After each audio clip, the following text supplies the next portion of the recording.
I think we'll get started. I'm Dr. Maureen Mayes. I run the Scleroderma Clinic at the University of Texas Medical School in Houston, and I've been involved with the Scleroderma Foundation for many years now. I primarily, in my practice, see scleroderma patients, certainly in the Scleroderma Clinic, and I've been treating primarily scleroderma for over 10 years now. I've been involved in most of the clinical treatment trials that have been conducted over the past 20 years in this disease, actually probably 30 years now. It's easy to lose track of things like that.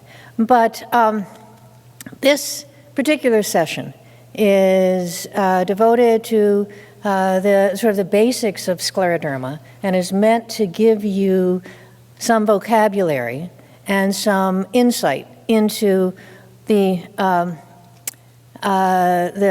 introduction to the disease itself. So there are different types of scleroderma, and the vocabulary is somewhat confusing.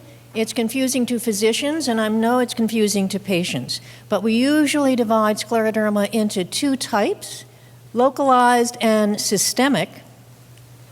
And then, the two kinds of scleroderma, localized.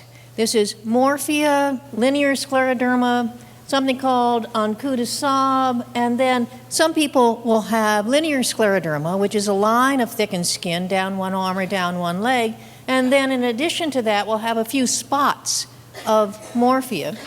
So you can get combinations of these.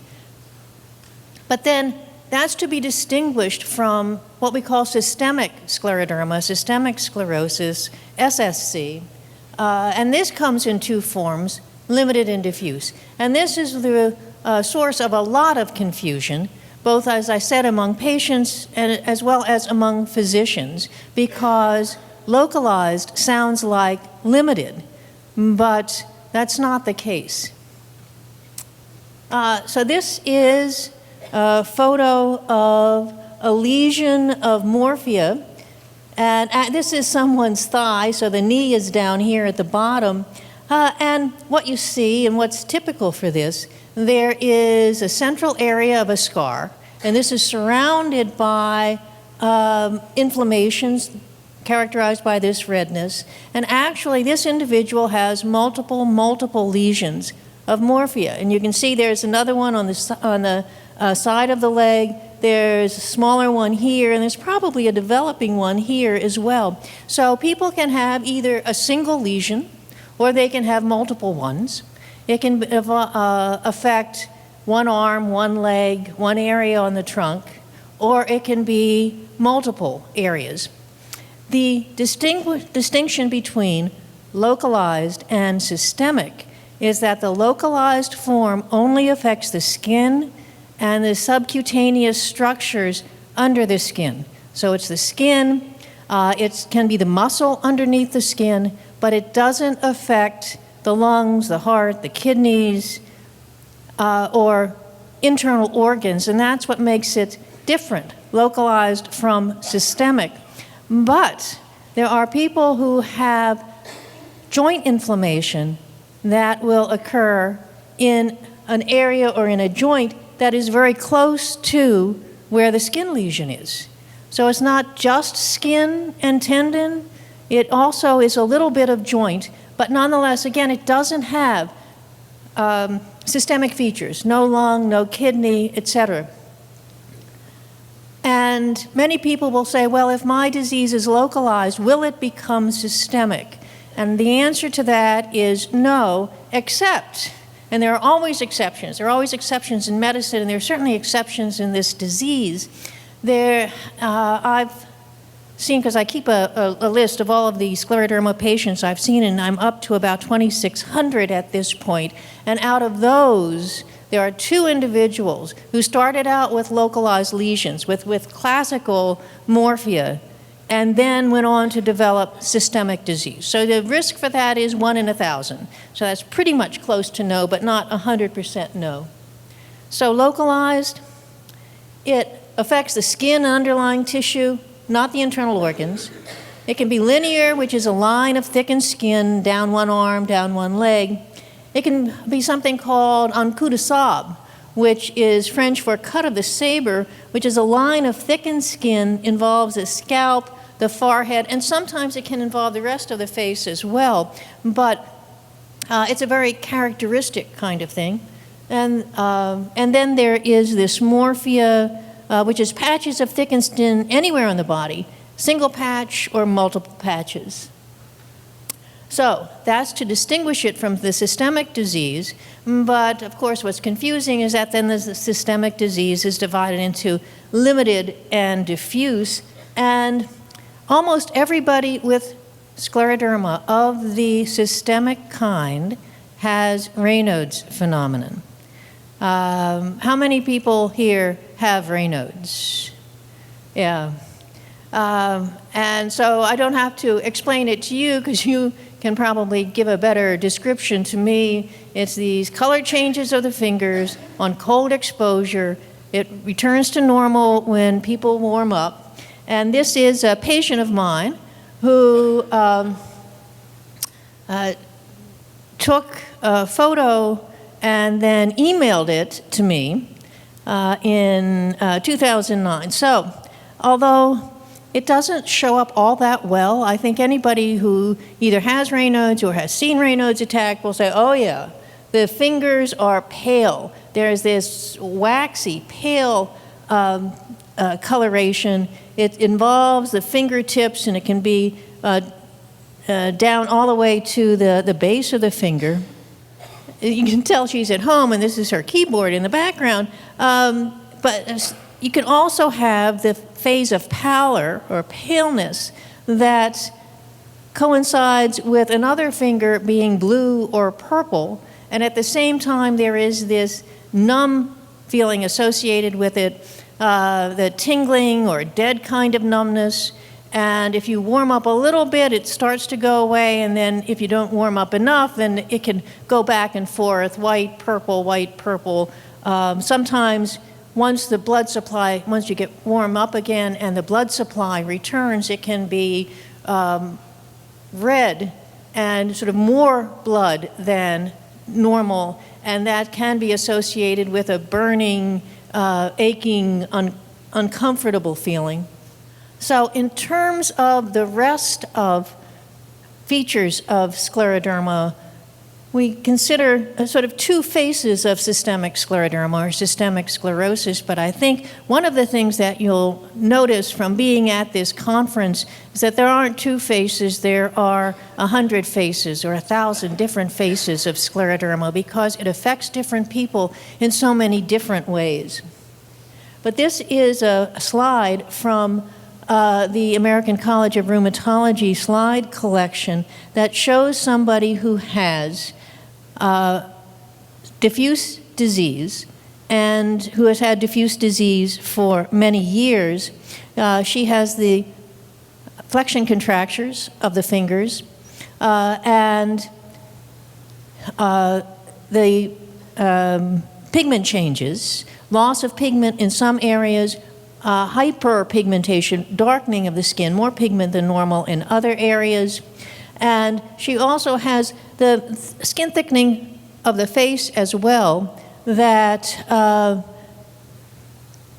sort of draws the lips back so that the lips become thinner than normal, and the nose can become a little thinner than normal. And it's hard to be able to say what she looked like 20 years, say, before this. And she also has some of the little red spots called telangiectasias that you see both in limited and diffuse disease. But I know patients have gone on the website and have looked at faces of scleroderma patients and have asked me, well, will I look like this in 5 years, in 10 years, 20 years, or whatever down the line? And it's impossible to predict because some people do and other people continue to have their normal face, and of course you get changes with aging, but nonetheless, that they will never develop what we call the characteristic features. Some people will only have the skin involvement of the hands in scleroderma and even some internal organ involvement, lung, kidney, whatever, and never get the typical changes of the face. So in diffuse disease, that's defined by the extent of the skin involvement. It's not defined by whether or not there's internal organ involvement. That the diffuse disease has skin thickening that involves not just the hands and the forearms, but also upper arms, thighs, and the trunk, in addition to the hands, in addition to the distal extremities. This is about 40% of scleroderma cases, which means that of systemic disease, so which means that 60% will have limited disease. And the reason that doctors even make this distinction between limited and diffuse is that people who have more extensive skin involvement are at higher risk for developing internal organ involvement and more severe internal organ involvement. So this is a group of people who should be monitored more carefully than somebody with limited skin involvement. Not everyone with diffuse disease gets bad lung disease or bad internal organ involvement, but it's a higher risk for it. So from the point of view of your physician, it makes a difference in how frequently they may want to do pulmonary function tests, CAT scans of your lungs, that sort of thing. But each patient is different. I have seen people who have had incredible skin involvement, who then have some improvement over time and who never get internal organ disease. There's a patient of mine, a man I'll never forget. I was still in Detroit at Wayne State University.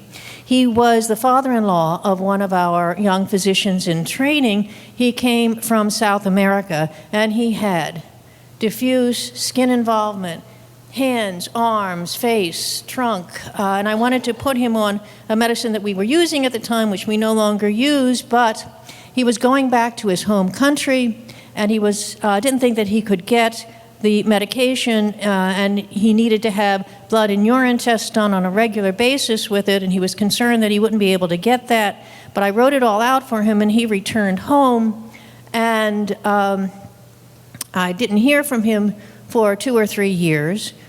He came back to see me, and what had happened in the interim is that there had been a coup in his country. He was on the wrong side of the political divide, ended up in jail for a couple of years, managed with the help of his son-in-law to get out and get back to the US, and by the time I saw him, his skin disease had resolved 90%.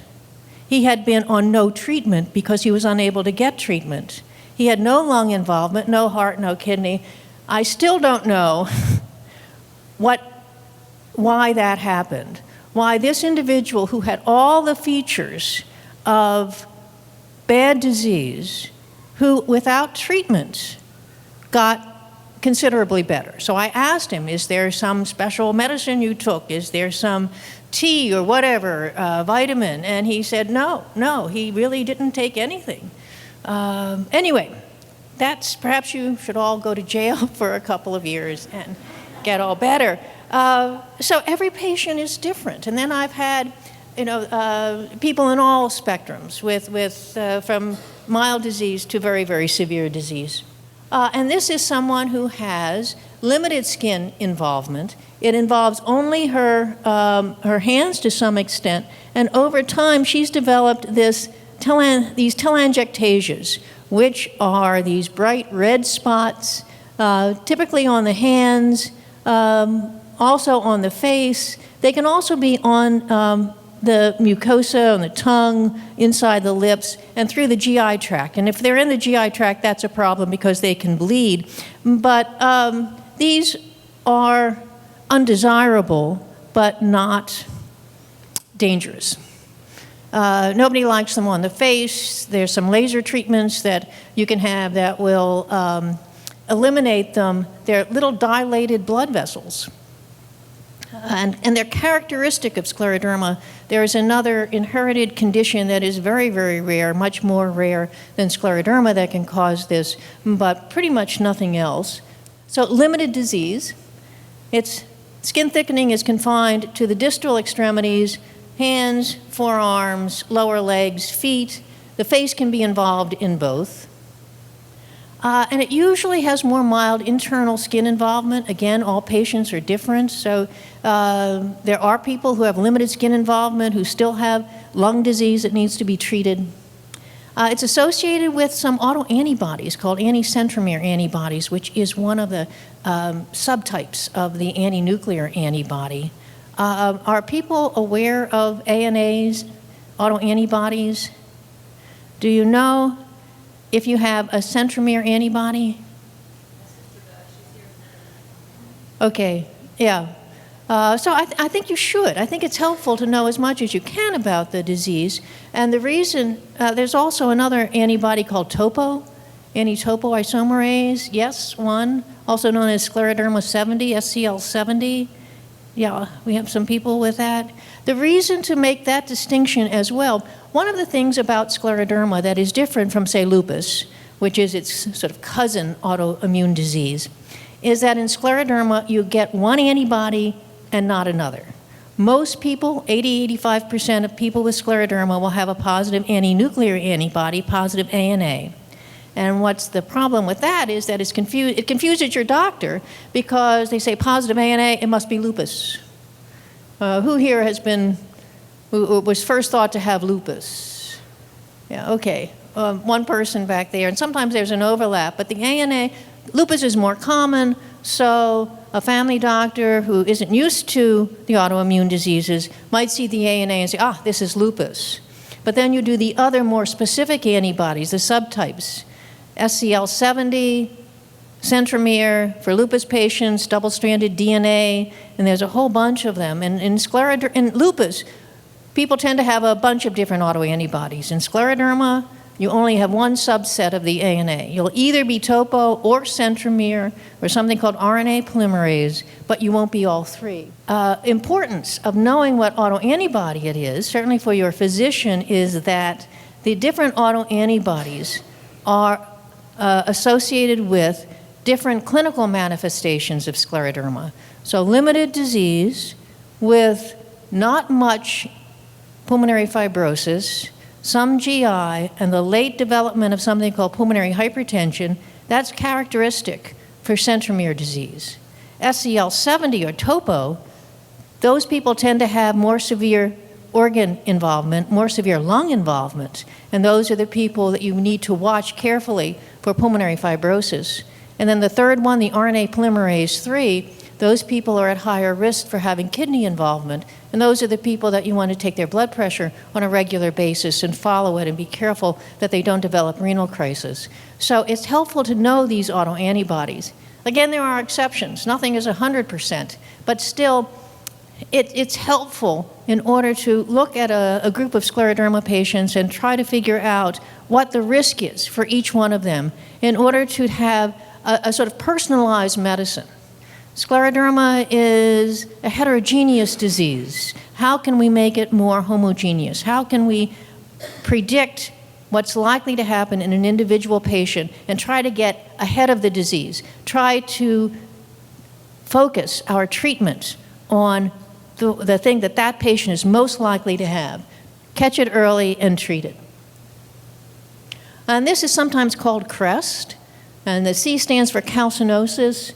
The R is for Raynaud's, but everybody has Raynaud's with scleroderma, and a lot of people without scleroderma. There's a lot of primary Raynaud's out there. Esophageal dysmotility, which is the reflux and heartburn problems. Sclerodactyly, which is just a fancy name, like telangiectasia. Sclerodactyly means thick skin over the fingers, and telangiectasias are the red spots.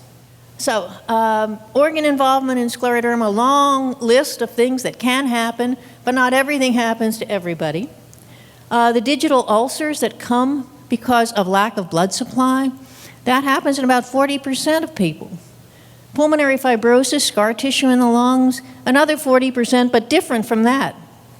The pulmonary hypertension, the high blood pressure in the lungs, this is one of the few things that happens years after the onset of disease. Most everything else, the renal problems, the beginning of the lung fibrosis, beginning of the GI problem, most of that happens in the first 5 to 10 years. Pulmonary hypertension is one of those things sort of lurking in the background, 10 years, 15 years, 20 years after the onset of disease, pulmonary hypertension can happen, and that's why we need to monitor for it, because we now have some very good treatments for it. Heart involvement, that's pretty rare. GI, that's common. Joint problems, tendinitis, arthritis, and then a list of other things that are a little less common. What causes scleroderma? That is something I've spent the last 30 years trying to answer. And there are two possibilities. One is genes. So are you born with a tendency to get scleroderma or a tendency to have an autoimmune disease? And the answer is yes, there are genes that will increase the risk for developing this condition. But genes by themselves are not enough. There is something else out there in the environment that then triggers the disease. So if you happen to have the right set of genes, or I guess you could consider it the wrong set of genes for scleroderma, and you run into whatever this trigger is, then you're likely to come down with it. Whereas your friend, your sister, your cousin who doesn't have that gene or that combination of genes, if they run into the same environmental trigger, it doesn't do anything. It won't cause scleroderma, and that's one of the reasons that it's very difficult to try to identify what the genes are, because the genes are only part of the answer. Yes, we are very interested in twins. So the question is, what about twins? Twins have the same, obviously, if they're identical twins, they have exactly the same genetic makeup. But if they are fraternal twins, then they are no more related to you than any other of your brothers and sisters. But, and the other thing is the environmental, or the environment in which you grow up. Because when I say environmental, I don't just mean toxins, allergens, chemicals. I'm also talking about viruses, bacterial infections, all of the things that can interact with your immune system. Now, if you look at, are those environmental exposures important early in life, or is it after you grow up, get into your teens, leave the house, and then you no longer share that same environment with your siblings? And in this disease, which can start in the 30s, 40s, 50s, or 60s, is the environment in which you grew up important, or is it then what you were exposed to afterwards? So even you're identical, if she were an identical twin, she might have the same genes, but after you grow up and leave the household, your environmental exposures are different. But from a genetic point of view, and I run the Scleroderma registry, where we collect DNA and serum on people with scleroderma, we are extremely interested in twins, both identical twins and fraternal twins. Try to answer that question. What is it? How much of it is genetic, and how much of it is a later environmental exposure? But your siblings are at an increased risk of developing scleroderma. But there are two things. There's an absolute risk and a relative risk. So your chance of getting scleroderma in the general population in the US is 1 in 4,000. Your chance, if you are a sister or a brother of somebody with scleroderma, then your chances are about 1 in 500. Well, that's a greatly increased relative risk, but the absolute risk is still pretty low. So the question is, what about the sort of prenatal environment for someone with scleroderma? Does that set you up for the development of an autoimmune disease later on in life? And that's an interesting question. People have tried to look at it, but it is very difficult to identify. My mother smoked and drank while carrying me, and so I have a long history of medical problems that eventually manifested themselves in this manner. But I've always wondered how much the poor prenatal care might have contributed. Yeah, so the observation is that if your mother, when pregnant with you, drank, smoked cigarettes, and all of the other sort of bad things that are not healthy for the baby, would that change your environment in some way that would make you predisposed? One of the problems we've had in trying to address that is that people forget or people don't know. And if you're 40 or 50 by the time you develop scleroderma, and we say, well, did your mother smoke in pregnancy? You don't know. Or that information is lost. But certainly there are changes that occur in utero that can have longer-term, lifelong influences. So, oh, yes. About 4.5 months, I lost 35 pounds. Is there a way I can get it back? Okay, so the observation is weight loss early. I presume it was early in the... Yeah. Yeah, and weight loss early on is usually related to one of two things. One is systemic inflammation. And when the immune system is revved up and there is a lot of inflammation going on in the body, that inflammation burns up calories. And you can lose weight, 30, 40, 50 pounds. And once you develop scleroderma, some of that inflammation continues, making it more difficult to gain weight. And then if you have any GI involvement, gastrointestinal involvement of scleroderma, it becomes difficult to gain the weight back. But over time, if it may take you 5 years to try to build back up again. And part of it is that you can lose muscle mass. So it's not just fat, it's muscle. And then you become weak. And it's difficult to rebuild those muscles once you've lost muscle mass from the disease. But it takes a lot of therapy and exercise on your part. So the treatment of scleroderma. Well, if you're talking about localized scleroderma, morphia, then you're looking at localized treatments. You can use intralesional steroids, so cortisone kinds of things within the patches. Methotrexate, which are pills, commonly used in rheumatoid arthritis, frequently used in scleroderma and systemic disease. Anybody here on methotrexate, or have you been on methotrexate? Yeah, I think it can be remarkably helpful. And then other immunosuppressive medications.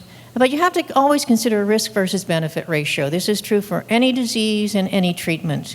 If you have morphia and it's patches of thickened skin, is it worth taking medicine that with potentially serious side effects to get rid of the patches?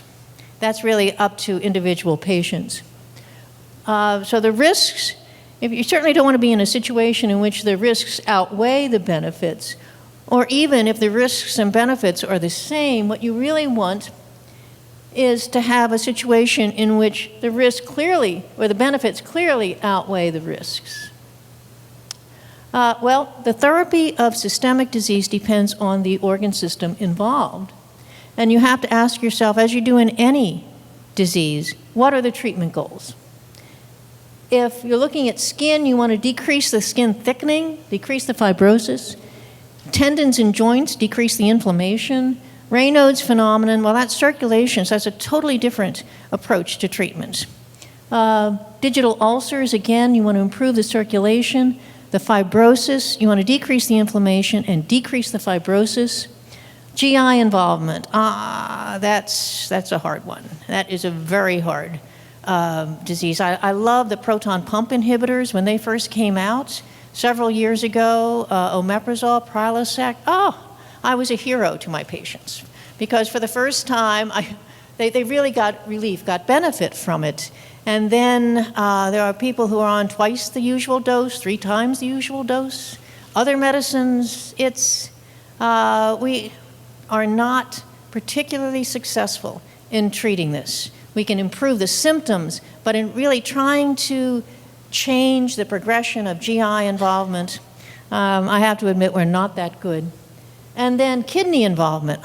We can, if it's caught early and treated aggressively, yes, we can control the blood pressure and prevent kidney failure that can happen in uncontrolled kidney involvement in scleroderma. So all patients are different. Each person is likely to have a different combination of problems. Consequently, each person is on a different combination of medications. Some may be on little or no medicine. I actually have patients who are on a calcium channel blocker for their Raynaud's, usually Norvasc or amlodipine or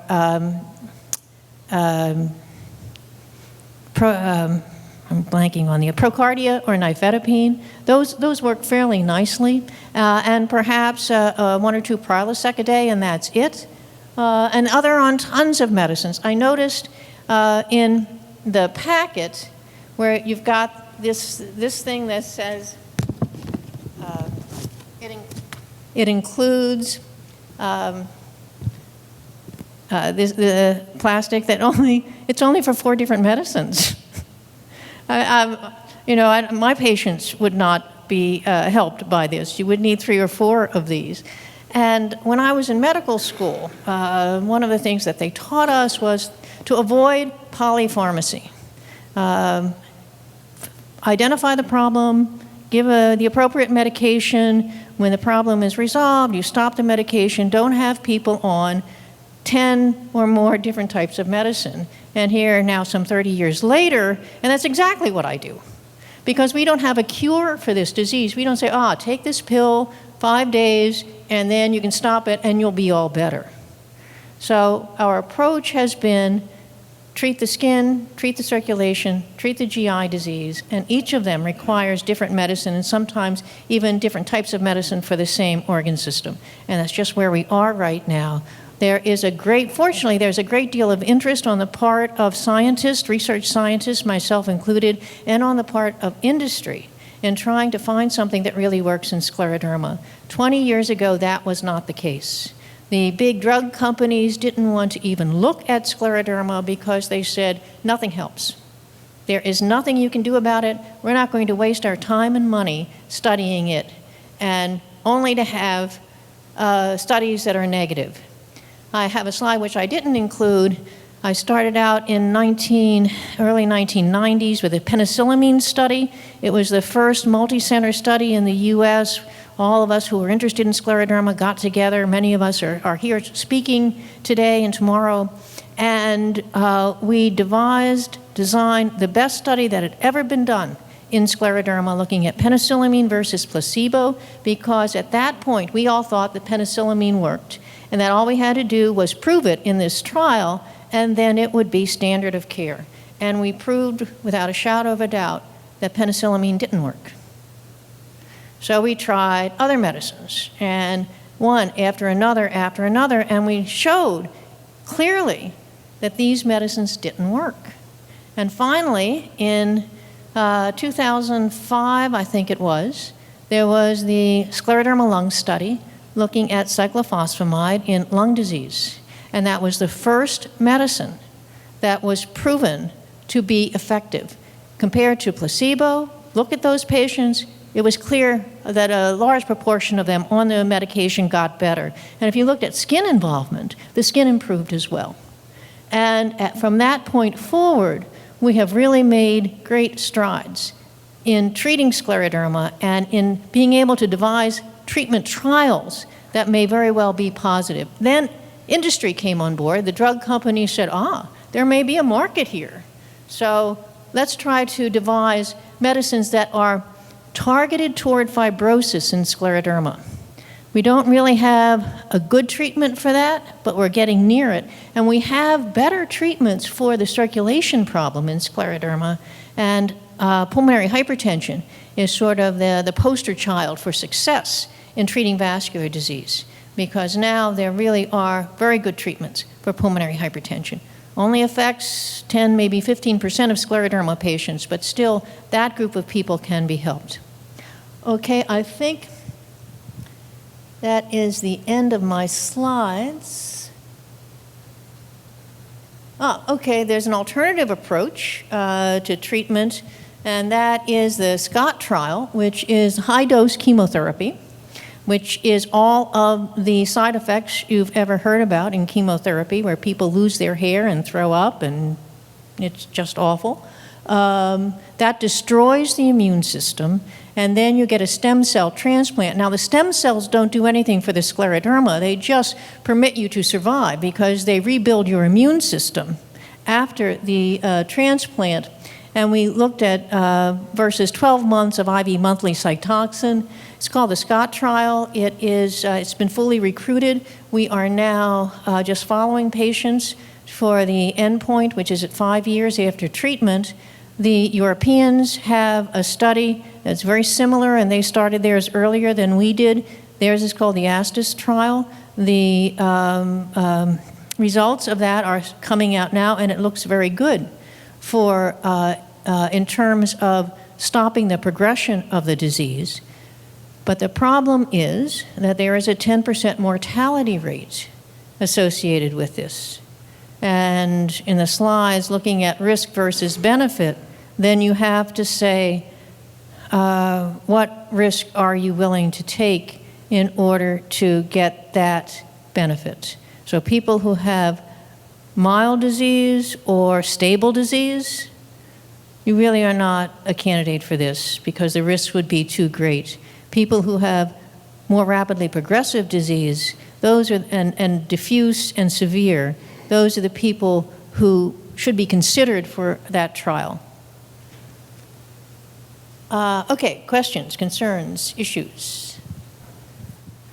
I have had Raynaud's since 1996, and it's always been very mild.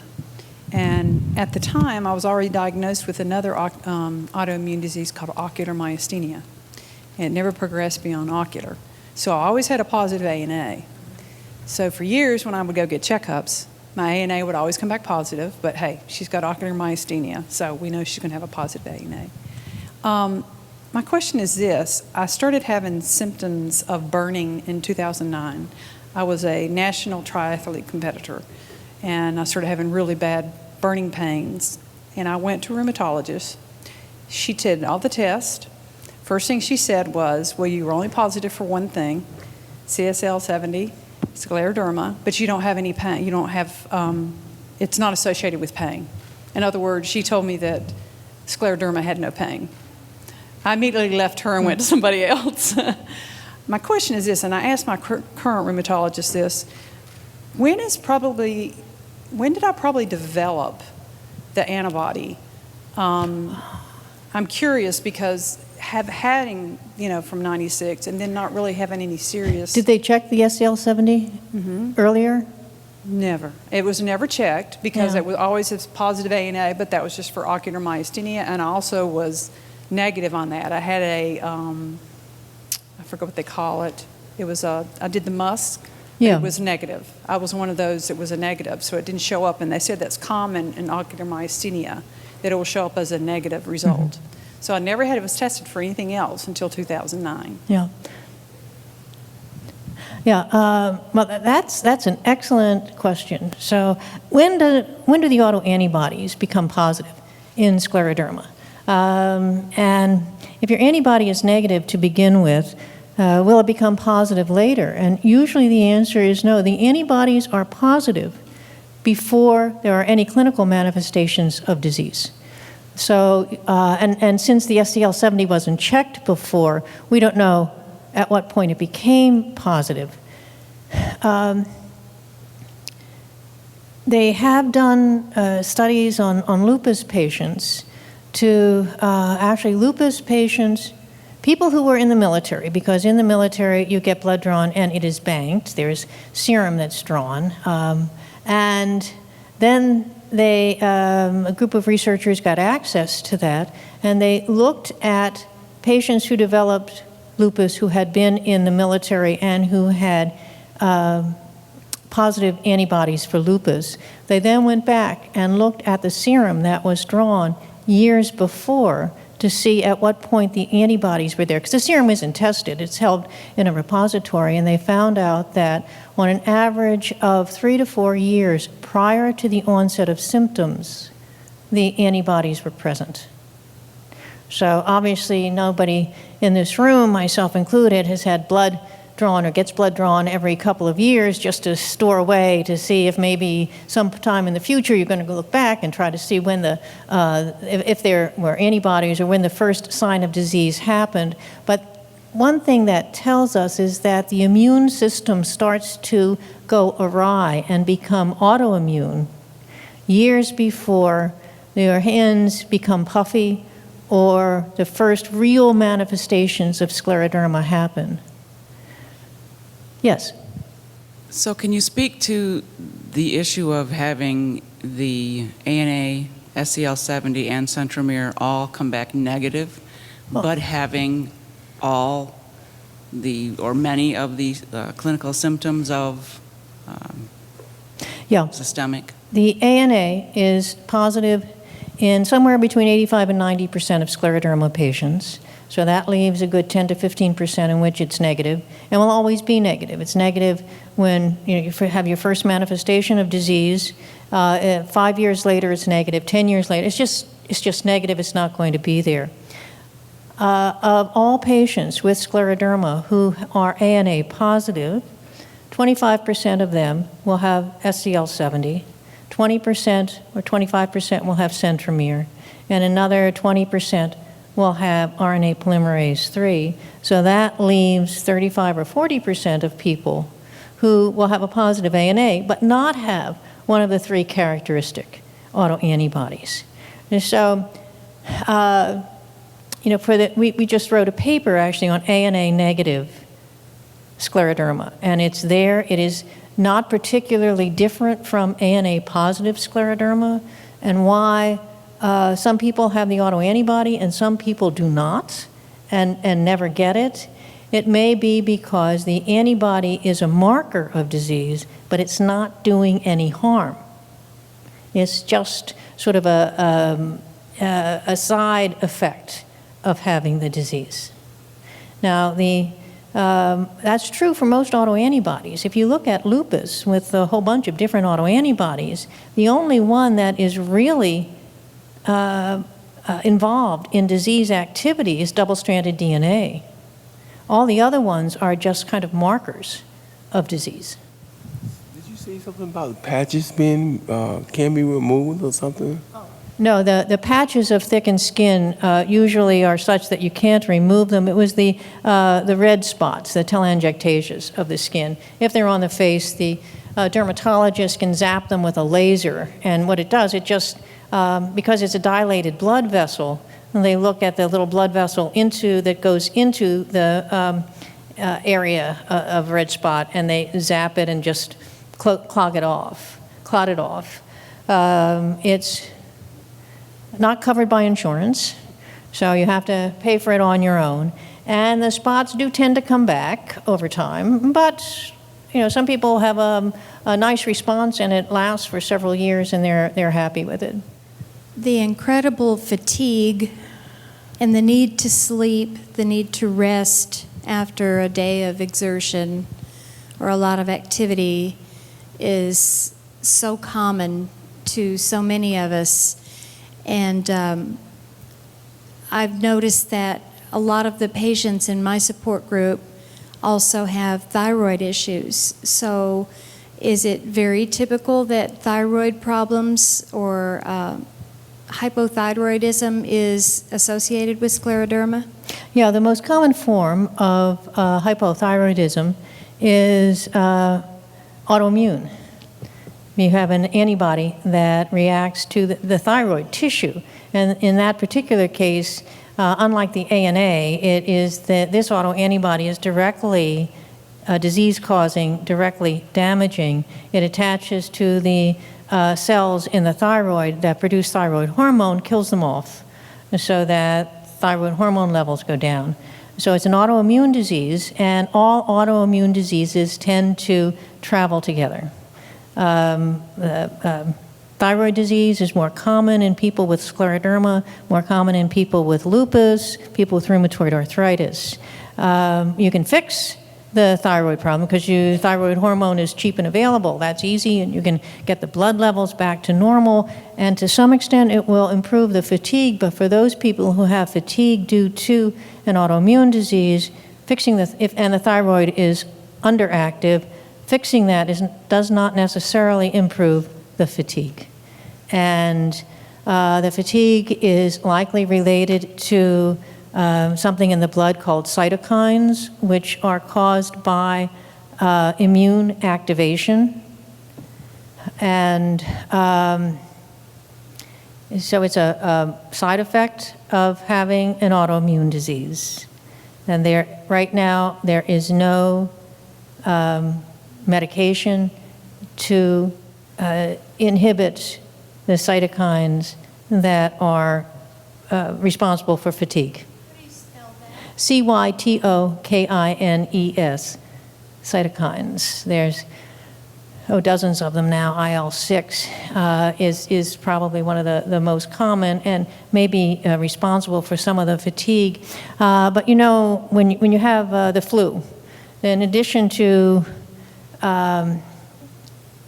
having a sore throat or runny nose, and there is also a fatigue that's associated with that. You just feel rotten, and then you can't do anything, so you rest and you sleep a lot, and finally you get over the flu, and then your energy level bounces back, and you're back to normal. Well, it's the same cytokines that are responsible for the fatigue associated with the flu as are responsible for the fatigue associated with lupus and scleroderma and diseases like this. The difference is in the flu, you get over it, and in these diseases, you don't. And like I say, there's a whole bunch of them, and they do different things. There are some cytokines that are responsible for fever, and it's part of the body's response. It's a natural response, because if you're sick, you're supposed to go to bed and get rest. But you get over it, so, and then you feel so much better. There's this almost high that you get. When the fatigue finally goes away. Yes? Okay, well, I have a few concerns. I've been recently diagnosed last year, July 2012, and between this time frame, I've been bombarded with all kind of health-related issues, which are all negative. First of all, I was on Cytoxin for 5 months. It didn't work, so then I'm on Cellcept, and I'm still awaiting the results on this. Since then, I've lost pigmentation on my face in about 6 months, lost 30 pounds, lost a lot of mobility. It's hard to tie my shoes or put on a shirt or what have you, and I got insomnia now knocking on the door. So there's a lot of things I'm concerned with that I've been talking to my rheumatologist, and he's prescribing me pills for each little negative drawback. And with all these medicines in my body, I'm concerned, is there any kind of toxicity that can build up and make things worse? Well, I think that's a very legitimate concern. And I'm someone who uses Cytoxin and Cellcept and low-dose prednisone and all of those other things that you mentioned. For the most part, I think we are fortunate in that the drugs tend not to interact, but long-term side effects, some of them are unknown, and the goal is to get you through the short-term period of scleroderma when it tends to be very inflammatory. And it sounds like you, as this other gentleman, losing weight, and it's not just fat weight. You may never have been fat to begin with. It is muscle mass. And then the weakness that goes with that, with the loss of muscle mass, is very, very troublesome. And that's one of the reasons why we have this aggressive treatment, such as the stem cell approach, and I think people with very severe and early scleroderma, early being within the first 5 years or so, that is something that could be considered. The Scott trial has finished recruitment, but there is an open label continuation of the trial that people can participate in. What does it mean when the levels of the autoantibodies, the ANA or SCL70 or centromere, go up or down? It means nothing, absolutely nothing. And a lot of physicians who aren't used to scleroderma, who are more used to lupus, don't appreciate that. Because in lupus, especially with double-stranded DNA, when that's high, the disease is active, and the goal is to get that down, to knock it down to either 0 or a very low level, because that reflects inactivity of the disease. Unfortunately, in scleroderma, we don't have that. We don't have a good biomarker.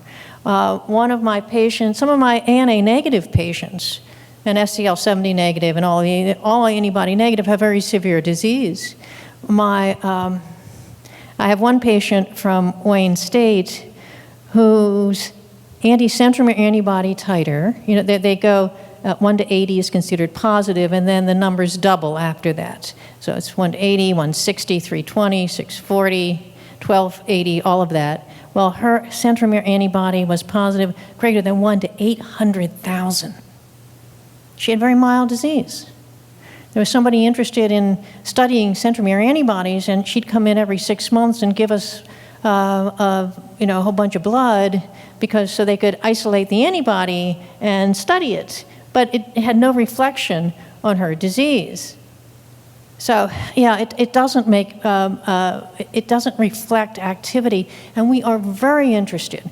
Myself and my colleagues at UT Houston, as well as other researchers in scleroderma across the country, as well as the drug companies, to find a blood test that will tell us if the disease is active or not, if it's progressing or not, if our medications are working. Because if the medications are working, in addition to waiting to see if your pulmonary function tests are going to get better, and you have to wait 3 months or more because that's a very slow change, can we just do a blood test and say, your levels are back down to normal, so the medicine is working, stay on it, or you've been on this medicine for 1 month, 2 months, your levels haven't budged, they're still high, it's active, we can stop the medicine and try something else. So to know sooner, earlier rather than later, rather than being on 5 months of Cytoxan, to have known that earlier, to try something else. It would be an incredible benefit, and right now it's still in the study phase, but we have some candidate compounds that may be very helpful, and I really think that in the next couple of years we'll be there in terms of being better able to predict disease activity and to be able to distinguish somebody who's destined to have mild disease, so you don't have to use Cytoxan, you don't have to use the big guns. And people, even early on, before you get all that sick, and when you say, oh my goodness, you're going to have bad disease, we better do something aggressive right now and stop it. Yes? Back to the earlier question I asked about the negative antibodies. The paper you mentioned, is that something that we can have access to read? Let's see. It is. It's been submitted. It's not been published yet. Okay. The first author will be Salazar, S-A-L-A-Z-A-R, Gloria Salazar. And you can do a PubMed search. Yeah. Wait about 6 months. It should be available. Okay. The second part to my question earlier, if my daughter is positive scleroderma, positive SCL70, I don't know if she had the centromere done. So positive. No, if the ANA is done, then that reflects the centromere. Okay, and she did the ANA and the SCL70, and my son tested negative. What's the likelihood of that? I know the sibling is a higher rate, but what's the likelihood of one testing negative and one positive?